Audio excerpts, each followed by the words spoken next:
નમસ્કાર, હું છું પરમાર કિરીટ. દીપમ જ્ઞાન ક્રાંતિમાં આપનું સ્વાગત કરું છું. આજે આપણે જોઈશું ધોરણ 10 સામાજિક વિજ્ઞાન પ્રકરણ નંબર 13 ઉત્પાદન ઉદ્યોગો. આજનો આપણો વિષય મુદ્દો છે ખનિજ આધારિત ઉદ્યોગો. વિદ્યાર્થી મિત્રો, અત્યાર સુધી આપણે કૃષિ આધારિત ઉદ્યોગોની સમજ મેળવી. હવે આજે જોઈશું ખનિજ આધારિત ઉદ્યોગો વિશેની સમજ. તો જે ઉદ્યોગોની અંદર કાચા માલ તરીકે ખનિજોનો ઉપયોગ થાય છે તેને ખનિજ આધારિત ઉદ્યોગ કહેવામાં આવે છે.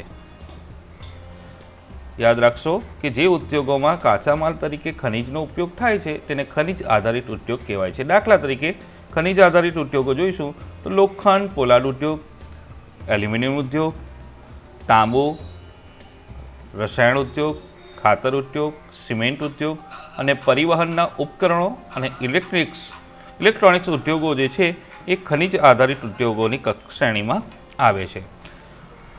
તો એમાં આપણે જોઈશું પહેલું કે લોખંડ પોલાદ ઉદ્યોગની સમજ મેળવીશું.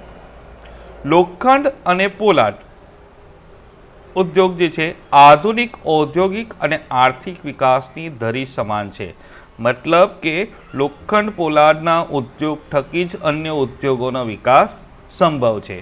કારણ કે લોખંડ પોલાદના ઉત્પાદનથી જ અન્ય ઉદ્યોગો માટેના યંત્રનું નિર્માણ થાય છે. કોઈ પણ યંત્ર છે મોટેભાગે લોખંડ પોલાદમાંથી તૈયાર કરવામાં આવે છે અને એના જે અન્ય ભાગો છે, યંત્રના અન્ય ભાગો એ પણ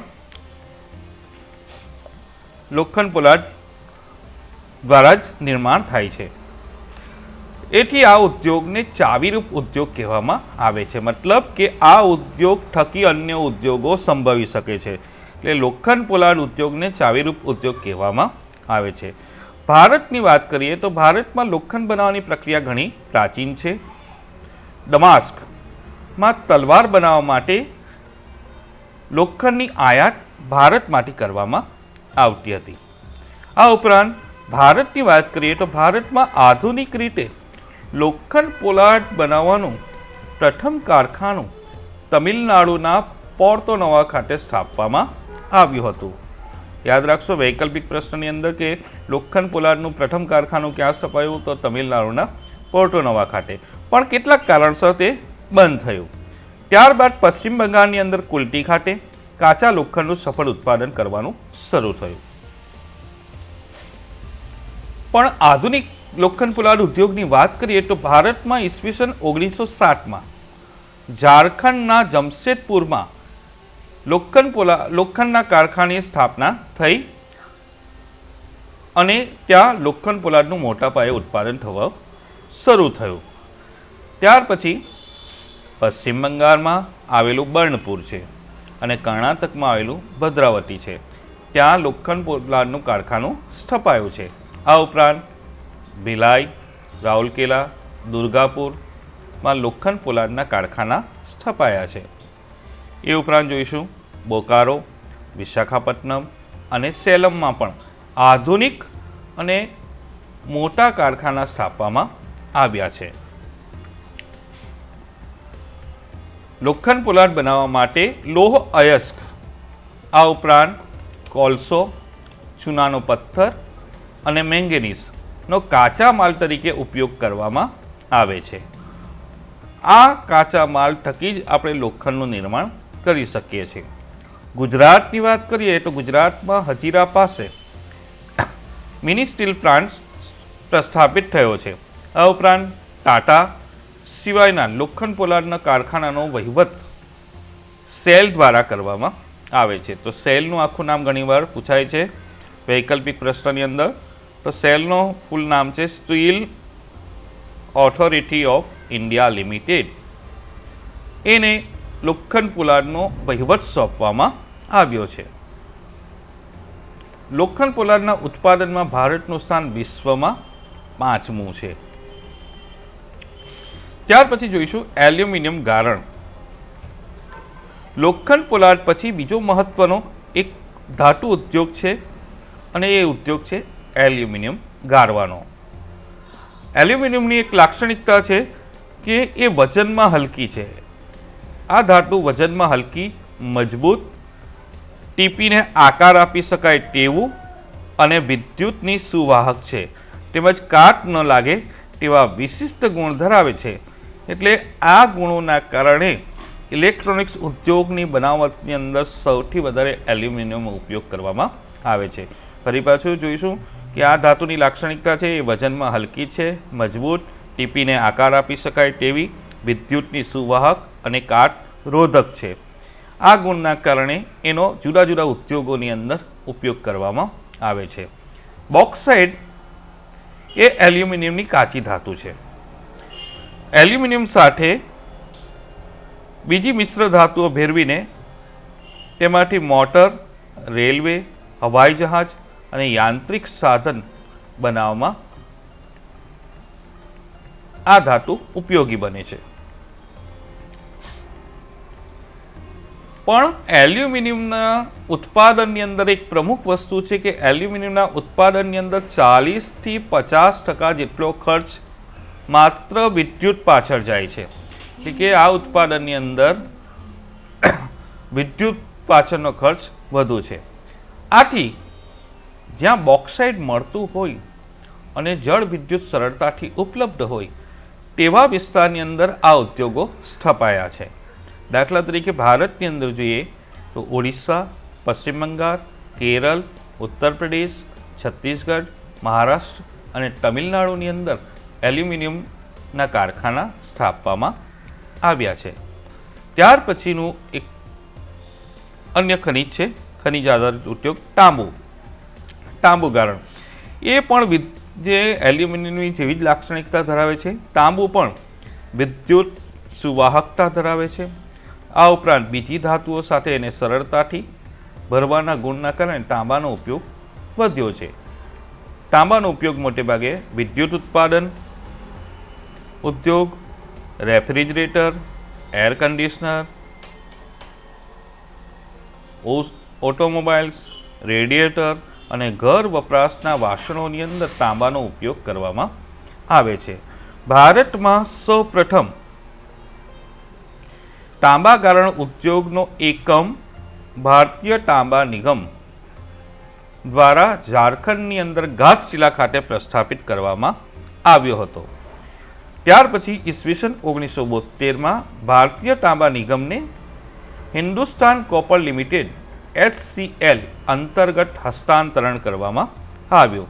હસ્તાંતરણ કરવામાં આવ્યું મતલબ કે ICC જે છે એનો આખો વહીવટ હવે HCLના નામથી કરવામાં આવે છે, હિન્દુસ્તાન કોપર લિમિટેડના નામથી કરવામાં આવે છે. આજે જોઈએ તો હિન્દુસ્તાન કોપર લિમિટેડ ઉપરાંત ખાનગી ક્ષેત્રની અંદર પણ તાંબાનું ઉત્પાદન કરવામાં આવે છે. તેમ છતાં પણ જોઈએ આપણા દેશમાં એટલું તાંબુ નથી ઉત્પાદન થઈ શકતું, એટલે આપણે જરૂરિયાત માટેનું તાંબુ જે છે વિદેશમાંથી આયાત કરવું પડે છે. ટૂંકમાં કહીએ તો આપણા દેશમાં તાંબુ જે ઉત્પાદનનું પ્રમાણ છે એ દેશની માંગ કરતાં ઓછું છે. એના માટે આપણે અન્ય દેશમાંથી તાંબાની આયાત કરવી પડે છે.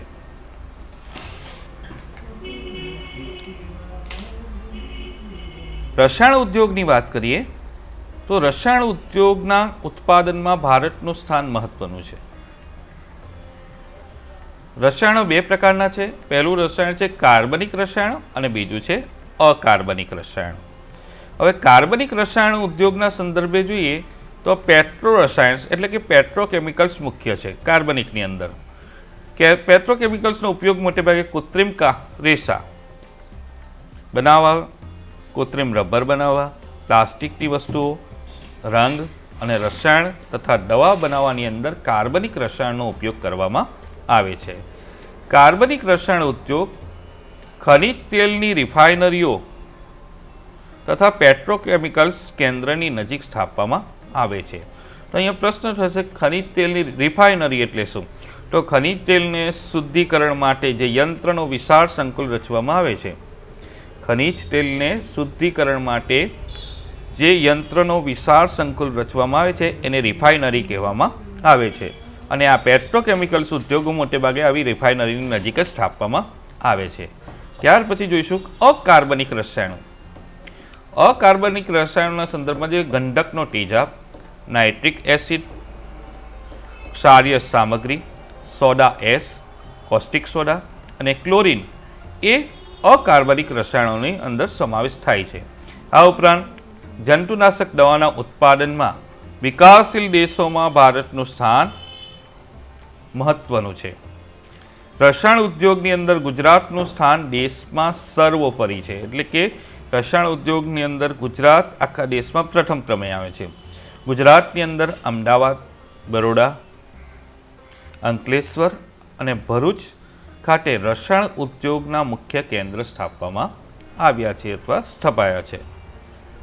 ત્યાર પછી જોઈશું રાસાયણિક ખાતરનો ઉદ્યોગ. તો દેશમાં સૌપ્રથમ રાસાયણિક ખાતરનું કારખાનું ઈસવીસન 1906માં તમિલનાડુની અંદર રાનીપેટ ખાતે સ્થાપવામાં આવ્યું હતું.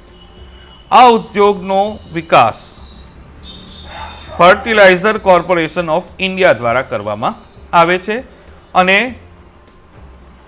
બિહારના સિંદરી ખાતેથી એનો આખો વહીવટ કરવામાં આવે છે. ટૂંકમાં ફરી પાછું જોઈશું તો દેશમાં સૌપ્રથમ રાસાયણિક ખાતરનું કારખાનું ઈસવીસન 1906માં તમિલનાડુની અંદર રાનીપેટ ખાતે સ્થપાયું. આ ઉદ્યોગનો વિકાસ ફર્ટિલાઇઝર કોર્પોરેશન ઓફ ઇન્ડિયા દ્વારા પ્રસ્થાપિત બિહારના સિંદરી ખાતેથી થયો છે. રાસાયણિક ખાતરની વાત કરીએ તો ગુજરાત છે, તમિલનાડુ, ઉત્તર પ્રદેશ, પંજાબ અને કેરળમાં આ ખાતર ઉદ્યોગ કેન્દ્રિત થયેલા છે. મતલબ કે આ રાજ્યોની અંદર ખાતર બનાવવાના કારખાના સ્થપાયા છે. ગુજરાતની અંદર કલોલ, કંડલા, હજીરા, ભરૂચ, બરોડા વગેરે ખાતે રાસાયણિક ખાતરના કારખાના આવેલા છે. ત્યાર પછી જોઈશું પ્લાસ્ટિક ઉદ્યોગ. તો વર્તમાન સમયની અંદર જોઈએ કે સૌથી મહત્ત્વની અને સસ્તી વસ્તુઓની અંદર જો ગણતરી થાય છે તો એ પ્લાસ્ટિકની બનાવટની વસ્તુઓનો છે. તો પ્લાસ્ટિક ઉદ્યોગ જે છે વર્તમાન સમયની અંદર સૌથી વધારે ડેવલપ થઈ રહેલો ઉદ્યોગ છે. પ્લાસ્ટિક ઉદ્યોગને સનરાઇઝ ઇન્ડસ્ટ્રી કહેવામાં આવે છે. દેશમાં દર વર્ષે ઉત્તરોત્તર પ્લાસ્ટિકની કાચા માલની માંગમાં વધારો થાય છે. વોટરપ્રૂફિંગ હોય કે બીબામાં ધારી શકાય, વોટરપ્રૂફિંગ તથા બીબામાં ધારી શકાય એવા પ્લાસ્ટિકના ગુણના કારણે એ પેકિંગ રસાયણોના સંચયન, ટેક્સટાઇલ, મકાન બાંધકામ, વાહન નિર્માણ અને ઇલેક્ટ્રોનિક્સ ઉદ્યોગની અંદર પ્લાસ્ટિકની વસ્તુઓનો વિશેષ ઉપયોગ કરવામાં આવે છે. પ્લાસ્ટિકના મુખ્ય કેન્દ્ર જોઈએ, પ્લાસ્ટિક ઉદ્યોગના કેન્દ્ર સ્થાનો દિલ્હી, મુંબઈ, કલકત્તા, બેંગલુરુ, બરોડા, વાપી, કાનપુર, કોઇમ્બતુર અને ચેન્નઈ એ પ્લાસ્ટિક ઉત્પાદનના મહત્ત્વના કેન્દ્ર છે. અત્યારે જોઈશું કે દરેક વસ્તુ જોઈએ ઘર વપરાશની મોટાભાગની વસ્તુઓમાં પણ આપણે પ્લાસ્ટિકનો ઉપયોગ કરી રહ્યા છીએ, કેમ કે એ કિંમતમાં સસ્તી છે, ટકાઉ છે. કિંમતમાં સસ્તી છે અને થોડી ટકાઉ છે અને એને મોટેભાગે કાટ લાગતો નથી. આ ગુણોના કારણસર પ્લાસ્ટિકનો ઉપયોગ અન્ય વસ્તુ કરતાં એટલે કે લોખંડની વસ્તુઓ કરતાં પ્લાસ્ટિકની ઉપયોગનો વસ્તુઓનો વપરાશ વધી રહ્યો છે.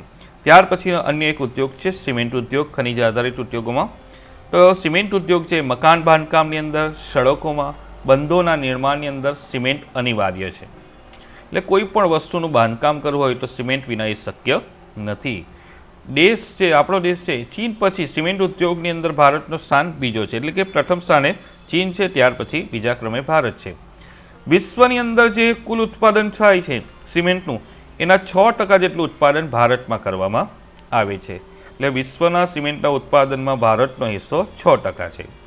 સિમેન્ટ ઉદ્યોગ માટે ચૂનાનો પથ્થર, કોલસો, ચિરોડી, બોક્સાઇટ, ચીકણી માટી વગેરેનો ઉપયોગ સિમેન્ટ બનાવવાની અંદર કાચા માલ તરીકે કરવામાં આવે છે. એટલે કે સિમેન્ટ ઉદ્યોગનો આ કાચો માલ છે. ચૂનો, કોલસો, ચિરોડી, બોક્સાઇટ અને ચીકણી માટી. કાચો માલ અને ઉત્પાદન વજનમાં ભારે હોવાથી સિમેન્ટના કારખાના જ્યાં કાચો માલ વધુ પ્રમાણમાં ઉપલબ્ધ છે ત્યાં સ્થપાય છે. એટલે વજનના આધારે જોઈશું તો સિમેન્ટ ઉદ્યોગ એ ભારે ઉદ્યોગ ગણવામાં આવે છે, કારણ કે કાચો સિમેન્ટ ઉદ્યોગનો કાચો માલ વજનમાં ભારે છે અને જગ્યા રોકે છે. ગુજરાતમાં પણ સારો એવો સિમેન્ટ ઉદ્યોગનો વિકાસ થયો છે.